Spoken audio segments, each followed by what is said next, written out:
నమస్తే, welcome to VPR economics. Andhra Pradesh యొక్క GSDP లేదా ఆంధ్రప్రదేశ్ యొక్క సోషియో ఎకనామిక్ సర్వేలో ఇచ్చినటువంటి చాప్టర్ 2 అయినటువంటి మ్యాక్రో ఎకనామిక్ అగ్రిగేట్స్ గురించి డిస్కస్ చేసాం. గత వీడియోలో ఈ మ్యాక్రో ఎకనామిక్ అగ్రిగేట్స్లో భాగంగా జిఎస్డిపి, జీవీఏ అనేటువంటి అంశాల యొక్క స్థిర ధరలు, ప్రస్తుత ధరలు, వాటి యొక్క ఉత్పత్తి విలువ ఎంత ఉంది, అదేవిధంగా వృద్ధి రేట్లు ఎంత ఉన్నాయి అనేటువంటి అంశాలు చూసాం. ఇప్పుడు ఈ వీడియోలో ఆంధ్రప్రదేశ్ యొక్క పెర్ క్యాపిటా ఇన్కమ్, తలసరి ఆదాయం ఎంత ఉంది, అదేవిధంగా ఇండియా తలసరి ఆదాయం ఎంత ఉంది, ఈ రెండింటికి మధ్య ఉన్నటువంటి కంపారిజన్స్ అనేవి ఈ వీడియోలో చూడడం అనేది జరుగుతుంది. ఈ పెర్ క్యాపిటా ఇన్కమ్ మనం ఎలా లెక్కిస్తాం? మనకు తెలిసిందే కదా, నేషనల్ ఇన్కమ్ని, జాతీయ ఆదాయాన్ని మనకి పాపులేషన్తో భాగిస్తాం. సో దేశం పరంగా దేశ జనాభాతో భాగిస్తాం. ఇక్కడ రాష్ట్రానికి వచ్చేటప్పటికి మనం జిఎస్డిపిని రాష్ట్ర జనాభాతో, స్టేట్ పాపులేషన్తో భాగిస్తే మనకి పెర్ క్యాపిటల్ ఇన్కమ్ అనేది వస్తుంది. ఇప్పుడు ఈ జిఎస్డిపి పెర్ క్యాపిటల్ ఇన్కమ్ను మనం అనేక రకాలుగా లెక్కిస్తాం. ఎలా అంటే ఇప్పుడు నేషనల్ ఇన్కమ్ పరంగా చూసుకున్నట్టుగైతే జీడిపి పరంగా లెక్కిస్తాం, అదేవిధంగా ఎన్డిపి పరంగా లెక్కిస్తాం, అదేవిధంగా జిఎన్పి పరంగా లెక్కిస్తాం,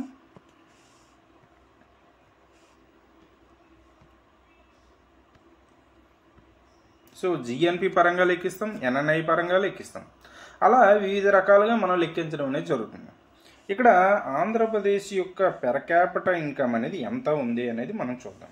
ఆంధ్రప్రదేశ్ యొక్క పెర్ క్యాపిటల్ ఇన్కమ్ అనేది 2023-24 యొక్క అడ్వాన్స్డ్ ఎస్టిమేషన్స్ ప్రకారం కరెంట్ ప్రైసెస్లో, ప్రస్తుత ధరల్లో ఇది గుర్తుపెట్టుకోవాలి, ఎంత ఉందంట? 2,42,479 రూపాయలు అనేది ఆంధ్రప్రదేశ్ యొక్క తలసరి ఆదాయం అనేది ఉంది.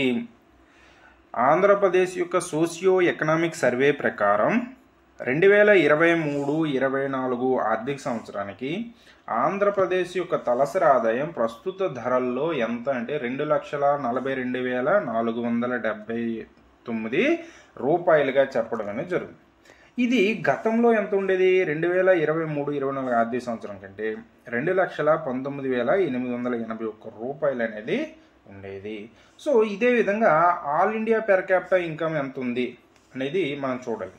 సో దానికి దీనికి కంపారిజన్ అనేది చేస్తాం. సో కంపారిజన్ కానీ మనం చూసుకున్నట్టుగైతే చూడండి, ఆంధ్రప్రదేశ్ మనకి భారతదేశం యొక్క జీడిపి పర్ క్యాపిటల్ ఇన్కమ్ ఎంత? 1,84,205 రూపాయలు. అదే భారతదేశం మన ఏపీది అయితే 2,42,479 రూపాయలు. సో దీంతో చూసుకున్నట్టుగైతే ఆంధ్రప్రదేశ్ యొక్క పెర్ క్యాపిటల్ ఇన్కమ్ అనేది భారతదేశం యొక్క పెర్ క్యాపిటల్ తలసరి ఆదాయంతో పోల్చుకుంటే ఎక్కువగా ఉంది. భారతదేశ పెర్ క్యాపిటల్ ఇన్కమ్ ఎంత? 1,84,205 రూపాయలు అయితే ఆంధ్రప్రదేశ్ ఎంత? 2,42,479 కోట్ల రూపాయలు. ఈ ఆంధ్రప్రదేశ్ యొక్క per capital income, all India per capital income ఎంత ఉన్నాయి, గ్రోత్ రేట్లు ఎంత ఉన్నాయి అనేది మనం ఈ షార్ట్లో చూడడం అనేది జరుగుతుంది. ఇది ఫుల్ స్క్రీన్లో, ఖచ్చితంగా ఫుల్ స్క్రీన్లో చూసుకుంటే మీకు ఈజీగా ఉంటుంది.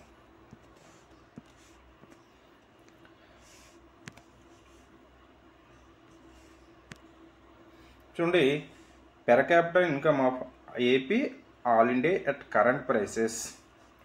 ఇవి ఇన్కమ్ ఎంత పరిమాణం ఉన్నాయి, గ్రోత్ రేట్లు ఎంత ఉన్నాయని మనం ఈ చార్ట్లో ఇవ్వడం అనేది జరిగింది. ఆంధ్రప్రదేశ్ రాష్ట్రం ఏర్పడేటప్పుడు 2014-15లో ఆంధ్రప్రదేశ్ యొక్క పెర్ క్యాపిటల్ ఇన్కమ్ చూడండి, ఇక్కడ ఎన్ఎస్డిపి పరంగా లెక్కించాడు. మనకి ఎన్ఎస్డిపి ఎలా వస్తుంది? జిఎస్డిపిలో నుంచి, గ్రాస్ స్టేట్ డొమెస్టిక్ ప్రొడక్ట్లో నుంచి మనం డిప్రిసియేషన్ తరుగుదల తీసేస్తే మనకి ఎన్ఎస్డిపి అనేది వస్తుంది. సో వీడు ఈ పెర్ క్యాపిటల్ ఇన్కమ్ని ఎలా లెక్కించాడు? ఎన్ఎస్డిపి పరంగా లెక్కించాడు. అంటే దీని పరంగా లెక్కించాడు, దీని పరంగా కాదు. మనకి ఇక్కడ ఇచ్చిన ఫిగర్స్ ఏవి జిఎస్డిపి పరంగా కాదు, ఎన్ఎస్డిపి పరంగా ఇచ్చాడు. సో ఎన్ఎస్డిపి పరంగా మనకి ఈ తలసరి ఆదాయం అనేది, ఆంధ్రప్రదేశ్ యొక్క తలసరి ఆదాయం అనేది ఎంత ఉందనేది ఇచ్చాడు. చూడండి, 2014-15లో ఆంధ్రప్రదేశ్ యొక్క తలసరి ఆదాయం ఎంత అంట? 93,903 రూపాయలు ఉండి గ్రోత్ రేట్ ఏమో 13.31% గ్రోత్ రేట్ అనేది ఉంది. సో ఆంధ్రప్రదేశ్ ఏర్పడిన నాటికి ఆంధ్రప్రదేశ్ యొక్క తలసరి ఆదాయం ఎంతంటే 93,903 రూపాయలు అయితే గ్రోత్ రేట్ ఏమో 13.31% గ్రోత్ రేట్ అనేది ఉండేది. అదే ఆల్ ఇండియా లెవెల్లో ఆంధ్రప్రదేశ్ ఏర్పడేటప్పటికి దేశం మొత్తం మీద తలసరి ఆదాయం ఎంత ఉండేదంట 86,647 రూపాయలు అనేది ఉంది.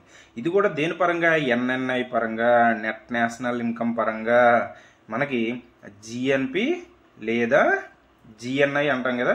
సో దీంట్లో నుంచి మనం తరుగుదల అనేది తీసేస్తే డిప్రిసియేషన్ తీసేస్తే మనకి ఎన్ఎన్ఐ అనేది వస్తుంది లేదా ఎన్ఎన్పి అనేది వస్తుంది. సో ఈ ఎన్ఎన్ఐ పరంగా మనకి లెక్కించడం అనేది జరిగింది. జిఎన్పి పరంగా కాదు, జిఎన్ఐ పరంగా కాదు, ఎన్ఎన్ఐ పరంగా ఈ తలసరి ఆదాయం ఇచ్చాడు. సో అది కూడా మనకి తెలిసి ఉండాలి. అది సో ఆల్ ఇండియా లెవెల్లో మనకి ఆంధ్రప్రదేశ్ ఏర్పడేటప్పటికి తలసరి ఆదాయం ఎంత 86,647 రూపాయలు ఉండి 9.5% గ్రోత్ రేట్ ఉంది. అంటే అప్పుడు కూడా ఆంధ్రప్రదేశ్ యొక్క తలసరి ఆదాయం అనేది భారతదేశం యొక్క తలసరి ఆదాయంతో పోల్చుకునేటప్పటికి ఎక్కువే ఉంది. గ్రోత్ రేట్ కూడా 13.31% ఉంది, ఇక్కడ 9.5%. అంటే గ్రోత్ రేటు ఎక్కువగా ఉంది, తలసరి ఆదాయం కూడా ఎక్కువగానే ఉంది. అలాగే ప్రస్తుత ఆర్థిక సంవత్సరం అంటే 23-24 ఆర్థిక సంవత్సరంలో ఆంధ్రప్రదేశ్ యొక్క తలసరి ఆదాయం ఏంటంటే 2,42,479 రూపాయలు ఉండి 10.28% గ్రోత్ రేటు కలిగి ఉంది. ఇదే భారతదేశాన్ని చూసేటప్పటికి 1,84,205 రూపాయలు ఉండి 8.7% గ్రోత్ రేటు ఉంది. అంటే ఇక్కడ కూడా ఆంధ్రప్రదేశ్ యొక్క పెర్ క్యాపిటల్ ఇన్కమ్ అనేది పిసిఐ అనేది ఇండియాతో పోల్చుకుంటే ఇండియా యొక్క పిసిఐ కంటే ఎక్కువగా ఉంది. గ్రోత్ రేటు ఎక్కువగానే ఉంది, అదేవిధంగా అమౌంట్ పరంగా కూడా ఎక్కువగానే ఉంది. ఈ విధంగా మనకి ఈ గ్రోత్ రేట్లు తలసరి ఆదాయం యొక్క గ్రోత్ రేట్లు ఈ పై ఉన్నటువంటి అంశాలను మీరు గుర్తుపెట్టుకోవాలి ఖచ్చితంగా. సో కింద ఉన్న ఈ రెండు కూడా గుర్తుపెట్టుకోవాలి. ఈ రెండు వరకు గుర్తుపెట్టుకుంటే మీకు మంచిగా ఉంటుంది. లేదా అప్పటికి గుర్తుపెట్టుకోలేకపోతే ఈ పైన ఉన్నటువంటి ఇది గుర్తుపెట్టుకోండి, ఇది లాస్ట్లో ఉన్న ఈ రెండైనా గుర్తుపెట్టుకోండి. సో ఖచ్చితంగా గుర్తయితే ఇది ఖచ్చితంగా గుర్తయితే పెట్టుకోవాలి. ఇంకా ఈ తలసరి ఆదాయానికి సంబంధించిన అంశాలు అయితే ఇవి. సో ఈ తలసరి ఆదాయం అనేది మనకి అక్కడ చూసిన అంశాన్ని వివిధ రూపాల్లో మనకి ఇవ్వడం అనేది జరుగుతుందని చెప్పుకున్నాం కదా. సో ఈ పర్టికులర్ ఈ చార్ట్లో మనకి ఈ విధంగా ఇచ్చాడు. చూడండి, ఈ గ్రీన్ కలర్ ఏమో ఆంధ్రప్రదేశ్ది, ఈ లైటు ఈ కలర్లో గ్రీన్ కలర్లో ఉన్నదేమో భారతదేశానికి చెందినటువంటి తలసరి ఆదాయం. 2014-15లో ఆంధ్రప్రదేశ్ తలసరి ఆదాయం ఎంత 93,903 రూపాయలు ఉండి భారతదేశ తలసరి ఆదాయం 86,647 రూపాయలు అనేది ఉంది. ప్రస్తుత 23-24 ఆర్థిక సంవత్సరానికి ఆంధ్రప్రదేశ్ 2,42,479 రూపాయలు ఉంటే భారతదేశం ఏమో 1,84,205 రూపాయలు అనేది ఉండడం అనేది జరిగింది. సో ఏ విధంగా చూసుకున్నా ప్రస్తుతం ఆంధ్రప్రదేశ్ యొక్క తలసరి ఆదాయం అనేది భారతదేశం యొక్క తలసరి ఆదాయం కంటే ఎక్కువగా ఉన్నది. ఫస్ట్ ఇందులో ఏమి ఇచ్చాడంటే చూడండి, Andhra Pradesh and all India GSDP comparisons అంటే ఆంధ్రప్రదేశ్ యొక్క జిఎస్డిపి అదేవిధంగా భారతదేశం యొక్క జీడిపి యొక్క కంపారిజన్లని ఇవి ఆల్రెడీ మనం ముందు వీడియోలో చూసాం. స్టార్టింగ్లోనే ఆంధ్రప్రదేశ్ యొక్క జిఎస్డిపి చదివినప్పుడే వీటి గురించి కంపారిజన్ అని చూసాం. సో మళ్ళీ మనకు చార్ట్ రూపంలో ఇచ్చాడు. సో అక్కడ మీరు నేర్చేసి ఉంటే దీన్ని విడిచిపెట్టేవచ్చు. మీరు అక్కడ నేర్చేసి ఉంటే ఇదంతా కూడా మరి అవసరం లేదు. ఇంకా ఒకవేళ లేదనుకుంటే మనకి ఇచ్చాడు కాబట్టి మనం చదువుకోవడం అంతే. సో 2014-15లో ఆంధ్రప్రదేశ్ యొక్క జిఎస్టిపి 5.25 లక్షల కోట్లు ఉండి 13.07% గ్రోత్ రేట్ అనేది సాధించింది.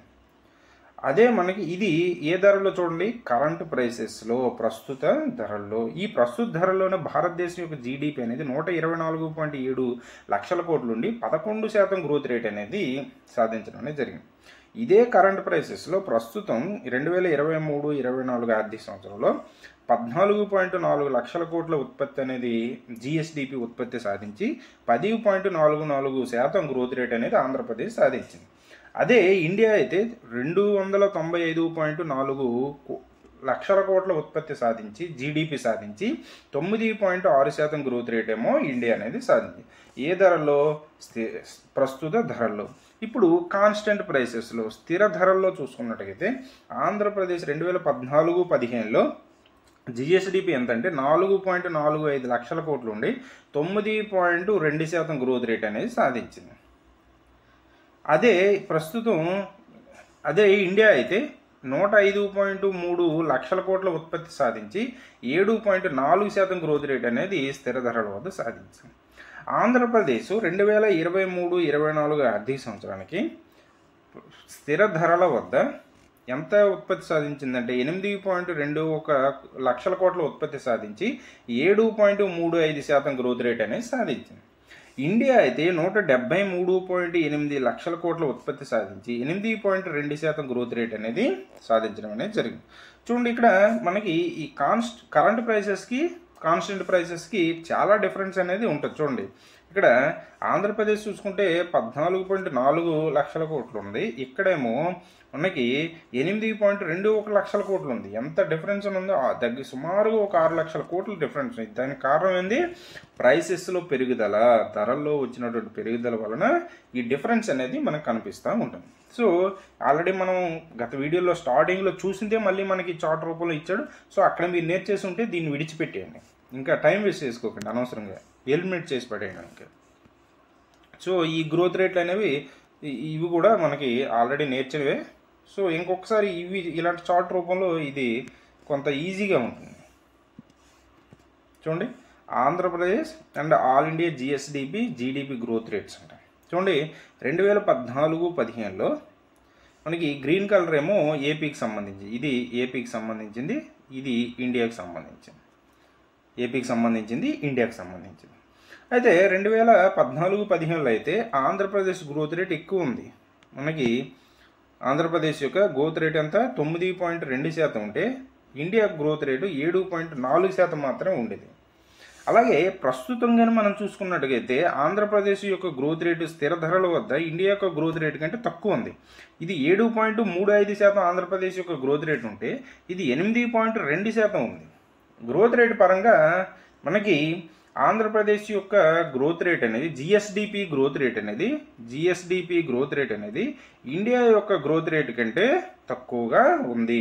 ఆంధ్రప్రదేశ్ గ్రోత్ రేట్ 7.35% ఉండి స్థిర ధరల వద్ద ఇండియాదేమో 8.2% ఉండడం అనేది జరిగింది.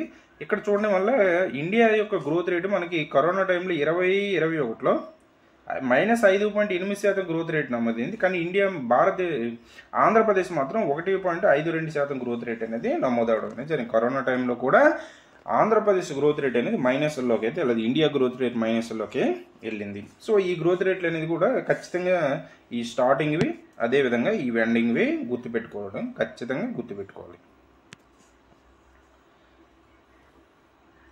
చూడండి, గత స్టార్ట్లో మనం ఏ ధరలో చూసాం?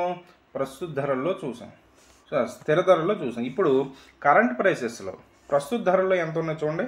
2014-15లో ఆంధ్రప్రదేశ్ యొక్క జిఎస్డిపి గ్రోత్ రేట్ ఏమో 13.07% ఉంటే మనకి ఆల్ ఇండియా లెవెల్ అయితే భారతదేశం 11% గ్రోత్ రేటు ఉండేది. సో ఆంధ్రప్రదేశ్ ఏర్పడే నాటికి గ్రోత్ రేటు పరంగా చూసుకున్నట్టుగైతే ఆంధ్రప్రదేశ్ యొక్క గ్రోత్ రేట్ ఏమో ఎక్కువగా ఉంది. ప్రస్తుతం 23-24 ఆర్థిక సంవత్సరాన్ని చూసుకున్నట్టుగైతే ఆంధ్రప్రదేశ్ యొక్క గ్రోత్ రేట్ ఏమో మనకి 10.44% ఉంటే ఇండియా యొక్క గ్రోత్ రేటు 9.6% ఉంది. సో ప్రస్తుత ధరల్లో మాత్రం మనకి ఏపీ గ్రోత్ రేటే ఎక్కువగా ఉంది. ఇండియాతో పోల్చుకుంటే ప్రస్తుత ధరల్లో ఏపీ గ్రోత్ రేటే ఎక్కువగా ఉంది. 10.44% ఆంధ్రప్రదేశ్ గ్రోత్ రేట్ ఉంటే ఇండియా గ్రోత్ రేట్ ఏమో 9.6% మాత్రమే ఉండడం అనేది జరిగింది. ఈ విధంగా ఈ లాస్ట్ గ్రోత్ రేట్లు గుర్తుపెట్టుకోండి, అదేవిధంగా స్టార్టింగ్ గ్రోత్ రేట్లు కూడా ఖచ్చితంగా గుర్తుపెట్టుకోవాలి. ఇది మనకి ఈ టాపిక్ అనేది కంప్లీట్ అయిపోయింది. సో ఈ టాపిక్లో మనకి లాస్ట్లో ఎనర్జీస్ అనేది ఇవ్వడం అనేది టేబుల్స్ అనేవి ఇచ్చారు. సో అది మీరు ఈ అంశాలపైన మీకు పట్టుంటే అవి మీకు మీరుగా చదివేసుకోవచ్చు. ఇంకెవరు వాటిని గురించి మీకు చెప్పాల్సిన అవసరం అయితే లేదు. అవి చూడండి, మనం ఏవైతే చదివామో అవే అంశాలు అందులో ఇచ్చారు. సో మీకు ఏమేమి తెలియాలని చెప్పాను, ఈ మ్యాక్రో ఎకనామిక్ అగ్రిగేట్కి సంబంధించి జిఎస్డిపి తెలియాలి. చూడండి, ఈ మ్యాక్రో ఎకనామిక్ అగ్రిగేట్స్కి సంబంధించి ఏమేమి తెలియాలని చెప్పాను. జిఎస్డిపి అంటే ఏంటో తెలియాలి, జిఎస్డిపి అంటే ఏంటో తెలియాలి, ఎన్ఎస్డిపి అంటే ఏంటో తెలియాలి, అదేవిధంగా గ్రోత్ రేట్ అంటే ఏంటో తెలియాలి, అదేవిధంగా పెర్ క్యాపిటల్ ఇన్కమ్ అంటే ఏంటో తెలియాలి, జీవీఏ అంటే ఏంటో తెలియాలి. సో ఈ విధంగా ఇవి తెలిసాయంటే ఈ టేబుల్స్ అనేవి మీకు మీరుగా చదువుకోవచ్చు. అయితే ఇక్కడ ఈ టేబుల్స్ అనేవి మీరు చూడకపోయినా నష్టమే లేదు. ఎందుకు చెప్తున్నానంటే ఆల్రెడీ మనం ఇదే టేబుల్స్లో ఇచ్చినటువంటి అంశాలు ఫస్ట్ మనకి మ్యాటర్లో ఇచ్చినాడు కదా, అక్కడ ఆల్రెడీ చదివేశాం. సో దాంతో దీన్ని ఒకసారి రిఫర్ చేసుకుంటే మనకు సరిపోతుంది. అంతకు మించి దీనిపైన ఈ డేటా ఇంత ఉంది అంత ఉంది అని భయపడి మనం ఏదో చేయాల్సినటువంటి అవసరం అయితే లేదు. ఇప్పుడు ఆల్రెడీ మనం ఇందులో ఉన్న ప్రతి ఒక్క అంశాన్ని కూడా మనం నేర్చేసుకునే ఉంటాం. కాబట్టి ఇది మనకి ఈ ఎనర్జరీస్ అనేవి మీ ఇష్టం, మీకు ఇంట్రెస్ట్ ఉంటే ఒకసారి చూడండి, లేకపోయినా పర్వాలేదు. ఎక్కడ చూడాలో, ఏ టాపిక్ చూడాలో, ఏ టాపిక్ అవసరం లేదో కూడా నేను మీకు చెప్తాను. సో ఈ ఎనర్జరీస్ అనేవి తెలియాలంటే మీకు ఈ మ్యాక్రో ఎకనామిక్ అగ్రిగేట్కి సంబంధించినటువంటి అంశాలు అనేవి కొన్ని తెలియాలి కాబట్టి అవన్నీ చెప్పాను. సో అవి తెలిస్తే మీరు ఇవి మీకు మీరుగానే తెలుసుకోవడానికి అవకాశం. ఇది మనం ఈ వీడియోలో చెప్పుకున్నటువంటి అంశం. ఈ టాపిక్ అనేది పూర్తిగా కంప్లీట్ అయిపోయింది. నెక్స్ట్ ఇంకో టాపిక్తో మళ్ళీ మనం ఏపీ సోషియో ఎకనామిక్ సర్వే అనేది చెప్పుకోవడం